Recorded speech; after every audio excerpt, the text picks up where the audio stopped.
एकादशी कौन है? कहां से प्रगटी है? माया? नहीं, एकादशी है कौन? क्यों इसकी इतनी प्रधानता है? क्यों इसकी पुण्यता है?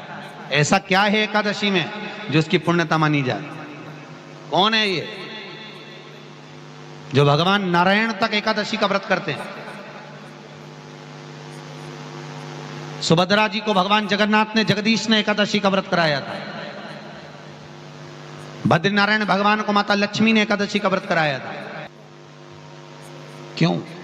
चंद्रायण एकादशी व्रत की माता। एकादशी है कौन? तो कहा जिसको व्रत करने पर भगवान नारायण भी जिसका व्रत करते हो, भगवान माता लक्ष्मी जिसका व्रत करती हो, वो एकादशी है कौन? तो शास्त्र वर्णन करता है महाराज, स्कंद पुराण का सुंदर चातुर्मास्य खंड के अंतर्गत वर्णन आया है महाराज। एक बार भगवान विष्णु आनंद में विराजमान थे, पद्मावती और माता लक्ष्मी दोनों उनके पास में विराजी हुई थी। दोनों बैठी, भगवान लक्ष्मी और पद्मावती दोनों बैठी, एक सिर के पास, एक चरण के पास। कुछ समय बाद वहीं पर ब्रह्मदेव का आगमन हुआ और ब्रह्मा जी आगमन पाकर भगवान नारायण पद्मावती से लगकर उठे और उठकर लक्ष्मी की ओर झुके। झुकने पर इन तीनों के समागम से भगवान नारायण के हृदय चित्त से एक कन्या प्रकट हो गई।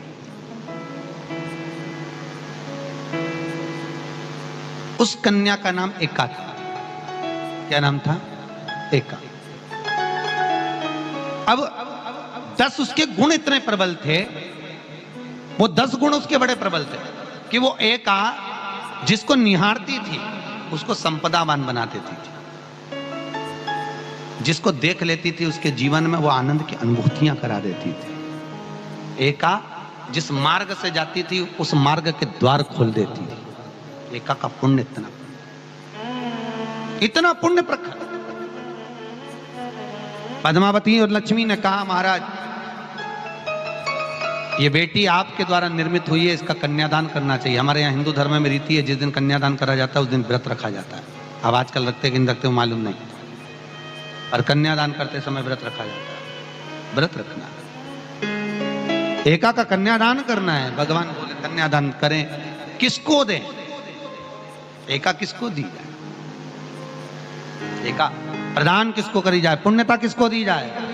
भगवान नारायण ने उसी समय लक्ष्मी और पद्मा से पूछा, तुम बताओ। पद्मा लक्ष्मी दोनों एका से पूछी, एका बताओ इसका पुण्य हम आपका हस्त कमल आपको प्रदान किसको करें, हम किसको दें? एका कहती है पिताजी, भगवान से कहती है नाथ कृपा करिएगा मेरे को, अगर प्रदान करना चाहती हो, अगर मुझे देना चाहते हो तो एक काम करो, एक काम करो। यदि आप देना चाहते हो तो भगवान एक काम, माता ने कहा कि पिताजी अगर कुछ देना चाहते हो तो ऐसी कृपा करो, संसार के मनुष्य अगर मृत्यु लोक में आकर के अंदर 2 एकादशी का भी पुण्य भाग अगर ग्रहण करते हैं तो ये एका उनकी होती है और वैकुंठ का राह खोल देती है। इनके जाने से पहले अगर मैं प्रवेश करती हुई जाऊंगी और इनके मार्ग को सुलभ बनाती हुई जाऊंगी। वो एका 10 गुण के कारण एका सबसे पहला नियम एकादशी व्रत का सबसे पहला नियम है कि आप जिस दिन व्रत करो उसके एक दिन पहले भक्ति का संचार इस हृदय में करो। भक्ति का संचार इस हृदय में कर लीजिए। जिस दिन आप व्रत करो, जैसे एकादशी का व्रत कर रहे हो तो दशमी के दिन शाम का समय जब आवे, रात्रि जब होने लगे, शाम का समय आवे और रात्रि का आप जब भोजन ग्रहण करो तो उस भोजन में कोई ऐसा पदार्थ ग्रहण मत करिए जिस पदार्थ के कारण आपकी एकादशी बिगड़ जाए।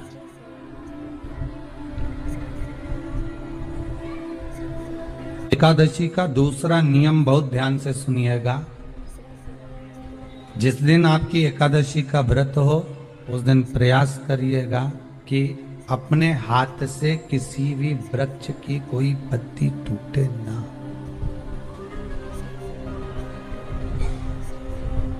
अपने हाथ से किसी भी वृक्ष की, पौधे की, किसी भी वृक्ष की पत्ती अपने हाथ से ना टूटे। बहुत ध्यान दीजिएगा महाराज। एकादशी का ये दूसरा नियम है कि अपने हाथ से किसी पौधे की, किसी वृक्ष की, किसी डाली की कोई पत्ती टूटे ना, कोई पत्ती ना टूटे, इसका प्रयास करिए। यहां पर तीसरे नंबर का जो, चौथे नंबर का जो उपाय बताया है, उपवास करने का जो नियम बताया, उसमें वर्णन किया एकादशी के दिन अगर आपका व्रत है तो आप भूलवश भी डब्बे में रखी हुई रोटी गाय को ना देते हुए कुछ थोड़ा सा फल, फलहार, कोई केला, कोई सेब, जो आप खाते हो, अंगूर, पपीता, जो आप ग्रहण कर रहे हो, उसका थोड़ा सा भाग आप गाय को प्रदान करो।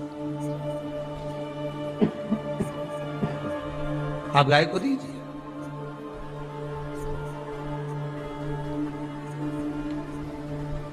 रोटी ही दी है, डब्बे में से निकाल के ले गई, गाय आई है, रोटी देना, देव मना नहीं। बाकी के दिन आप आपके बेटे से कह दो रोटी दिया बेटा जा, पर आप अपने हाथों से, आपका व्रत है तो आप फलाहार आप कर रहे हो तो फलाहार का ही दान गौ माता को दीजिए।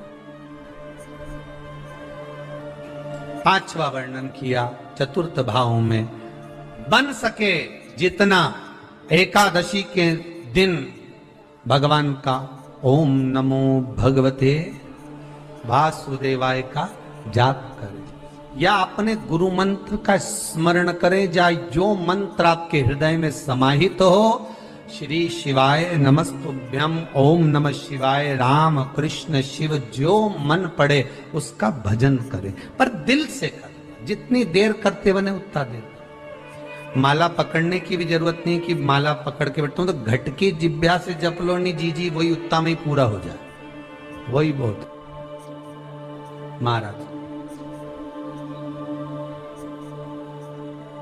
पांचवा नियम कहा, जिस दिन आपका व्रत रहे किसी निंदक से बात ना करें। निंदक जानते हो?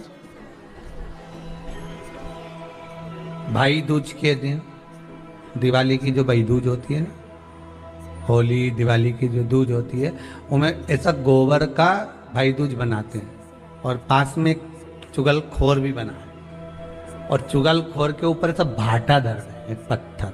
अब तुम्हारे उधर रखे कि नहीं रखे हमें नहीं मालूम रहे हो, जितने आस्था पे सुन रहे हो, पर हमारे इधर तो ऐसा रहता है, गोबर का भाई बहन बनाए और उसकी पूजन करे, उसके पास में एक गोबर का चुगल चोर भी बनाया, उसके ऊपर भाटा धर। कथा वर्णन कर रही है, निंदक से बात ना करे। मान लो किसी ने आकर आपको निंदा कर भी दी तो तुरंत सूर्य नारायण भगवान का दर्शन करें और 3 बार उनका दर्शन कर कर नेत्र बंद करें, तब जाकर वो निंदा जो अंदर गई है, अंदर पवित्रता प्रदान करेगी, तब जाकर एकादशी का व्रत लगेगा। पहले तो प्रयास करो, अगर जो निंदा करने आता है ना तो उसको उस दिन एकादशी वाले दिन दरवाजे पे लिख दो कि चुगल चोर। फिर कहा जीव की हत्या ना करे, अगला नियम है अपने द्वारा जीव की हत्या ना हो, प्रयास करना, किसी को कष्ट ना हो। 18 नियम में से एक नियम और, प्रयास करिएगा एकादशी जब भी करें तो द्वादशी से जुड़ी हुई करें, 10वीं से जुड़ी हुई एकादशी कम करें। जो वैष्णवों की एकादशी कौन सी होती है? जो एकादशी द्वादशी से जुड़ी हो, 10वीं से नहीं। 10वीं से जुड़ी हुई एकादशी व्रत कहलाती है और द्वादशी से जुड़ी हुई एकादशी पुण्य फल प्रदान कर कर वैष्णवों को भगवान के चरण में छोड़ आती है। इसलिए एकादशी द्वादशी से जुड़ी हुई होना चाहिए। वैष्णव एकादशी। फिर अगला वर्णन किया गया। महाराज शास्त्र कहता है, अगला वर्णन जो किया गया उसमें बताया, प्रयास करें जिस दिन एकादशी हो उस दिन घर में बुआरी झाड़ू आदि जो लगती है वो दूसरा लगा लें। क्यों? उसका वर्णन है, अगर आप बुआरी लगाएंगे, झाड़ू लगाएंगे, पोछा लगाएंगे तो हो सकता है कोई जीव आपके हाथ के द्वारा मर जाए। तब एक बार ये कथा हमने काशी में कह दी थी। कहां करोगे? सारे व्रतों में केवल एक व्रत ऐसा होता है एकादशी का, जिसका उद्यापन पहली एकादशी पर भी कर सकते हो। सारे उद्यापन में केवल एक उद्यापन ऐसा होता है, सारे व्रतों में एक व्रत का उद्यापन ऐसा होता है, वो है एकादशी का। ये जरूरी नहीं कि 26 पूरी होगी तभी तुम करोगे, या तो पहली में ही कर लो या फिर 26 पूरी हो तब कर। पर उद्यापन, अब तुमको ऐसा लगे कि हाँ मैं अभी तो जीऊंगी हो, अभी तुम्हारा बाल भी धोला नहीं हुआ, तुमको ऐसा लगे तो अभी तो मैं तो बढ़िया। तो पहली पर करने से क्या फल मिलेगा? तो एकादशी की नियमावली कहती है, अगर मान लो आपने पहली एकादशी पर भी उद्यापन कर लिया, इसके बाद में जितनी एकादशी करोगे वो सारी तुम्हारे खाते में जुड़ती जाएगी। मतलब बैंक में खाता खोल लो, ठीक है? खाता खोल लिया, अब जितना कमाता जाओगा उसमें डालते जाओ, जितनी कमाई करके लाओगे उसमें जमा करते जाओ। एकादशी एक बार उद्यापन पहले में भी हो गया तो बाकी का पुण्य तुम्हारे खाते में आ जाए,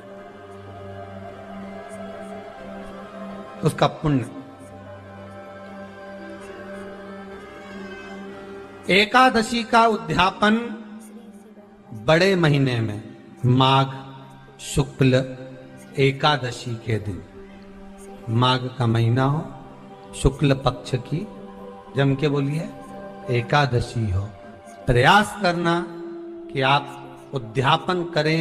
भले 5, 10, 11, 12 जितनी एकादशी हो जाए, 26 हो जाए तो ज्यादा अच्छी है, नहीं तो आप करें तो माघ महीने की शुक्ल पक्ष की एकादशी के दिन आप उद्यापन करें। प्रयास रखना,